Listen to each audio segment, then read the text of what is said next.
that spiel, and then we open up and see what they heard. That's usually our, let's see if it works for this one. So. Nice. Should we sit over and together? Hi. Would you like to use Shabbat shalom. There was supposed to be a program at 7 o'clock. Do you want to do the congregation? Where is it going to be? It's here, it's part of the Friday night Shabbat service. We'll give a couple more minutes to see how it comes through. Okay. See when.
Shabbat Shalom, everybody.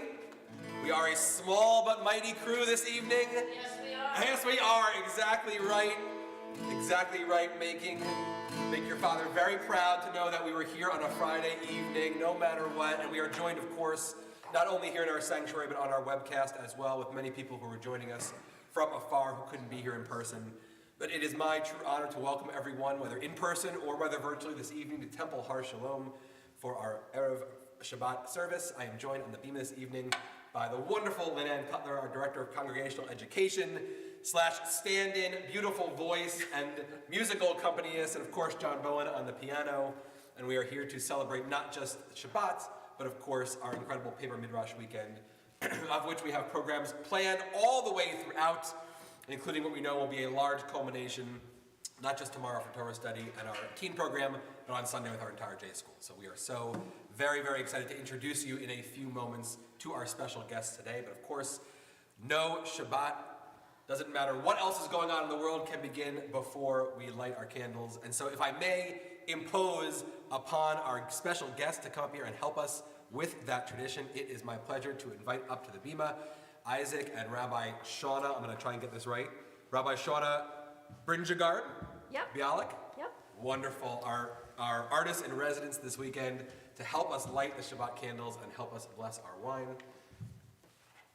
We are working this evening, as you guys can tell, off of our large visual tefillah screen instead of our Siddur, as we have lots of things in here about our Paper Midrash weekend, so you can follow along simply by looking up.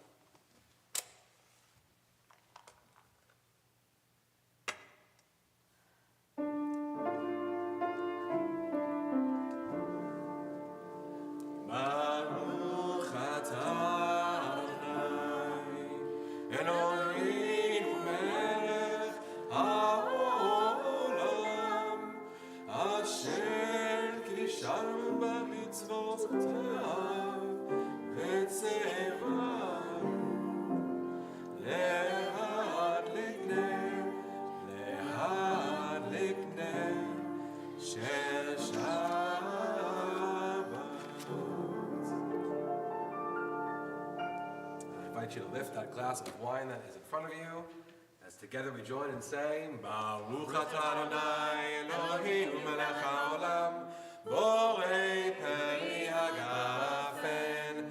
Baruch atah Adonai Eloheinu melech haolam, asher kinishanu b'mitzvotav v'ratzavanu, b'shabbat kodsho b'ahava u'ratzon kinchilanu.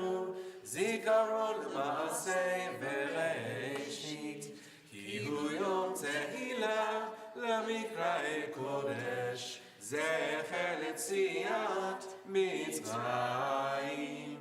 Ki vanu b'chata, v'yotanu kidashta, mikol ha'amim, v'shabbat kodshecha, Ahava u'ratzon chinchaltanu, Baruch atah Adonai Mekadesh HaShabbat. Amen. L'chaim.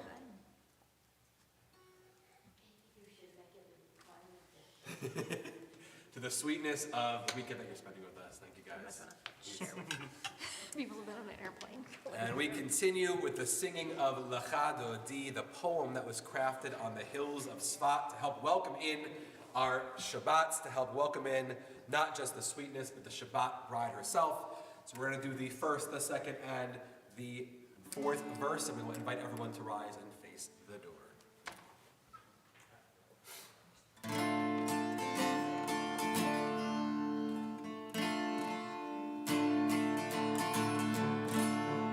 Lecha lecha dodi, lecha lecha kala, v'nei shabbat lekavela.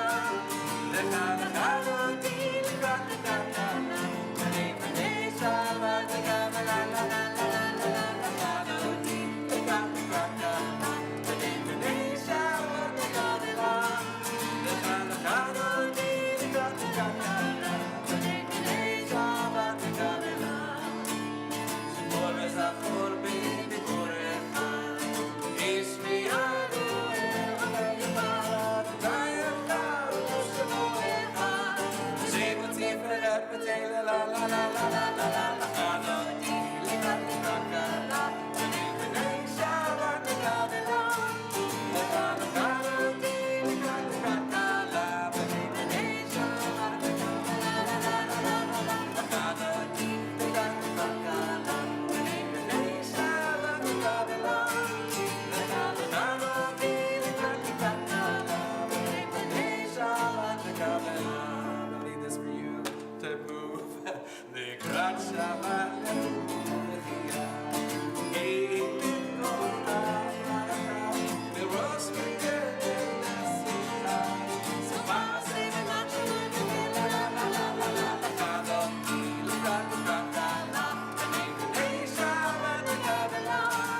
segula, oigala, oigala, oigala.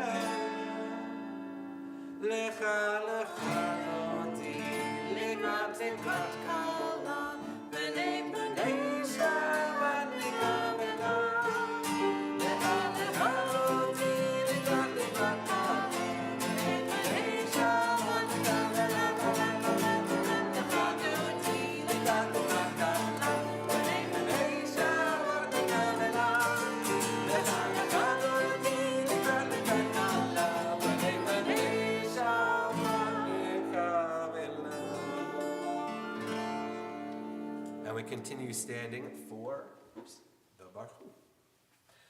Baruch Hu et Adonai HaMevorach. Baruch Adonai HaMevorach le'olam va'ed. And we continue. You're good. No wonder. Not We're doing different problem. devices, the same thing. Invite everyone to read the words on the screen with us.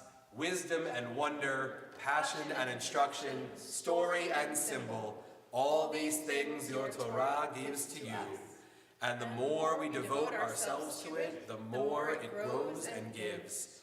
What could be a truer token of your abiding love than this holiest of your works and the living language that gives it form? Baruch atah Adonai, ohev amo Yisrael. Shema Yisrael, Adonai Eloheinu, Adonai Echad. Baruch Shem Kevod Malchuto, Leolam Vayed. And we invite everyone to be seated and join with us in the chanting of the V'ahavta. V'ahavta et Adonai Elohecha, B'chol לבבך ובכל נפשך ובכל מאודיך, והיו הדברים האלה אשר אנוכי מצווך היום על לבביך, ושינתם לבניך ודיברת בם, בשבתך וביתך ובלכתך בדרך וכשכבך ופגומך, וקשרתם להיות על ידיך, והיו לטוטפות בין עיניך, וכתבתם על מזוזות בביתך ובשעריך, למען תזכרו ועשיתם את כל מצוותיי, והייתם קדושים לאלוהיכם. אני אדוני אלוהיכם, אשר הוצאתי אתכם מארץ מצרים, להיות לכם לאלוהים. אני אדוני אלוהיכם, אדוני אלוהיכם אמת. Standing on the parted shores of history, we still believe what we were taught before we ever stood at Sinai's foot. That wherever we go, it is eternally Egypt. That there is a better place, a promised land, that the winding way to that promise passes through the wilderness. That there is no way to get from here to there except by joining hands, marching together, and singing the words the Israelites sang just a few parshat ago. When they walked through the Sea of Reeds, the words of the Michamocha.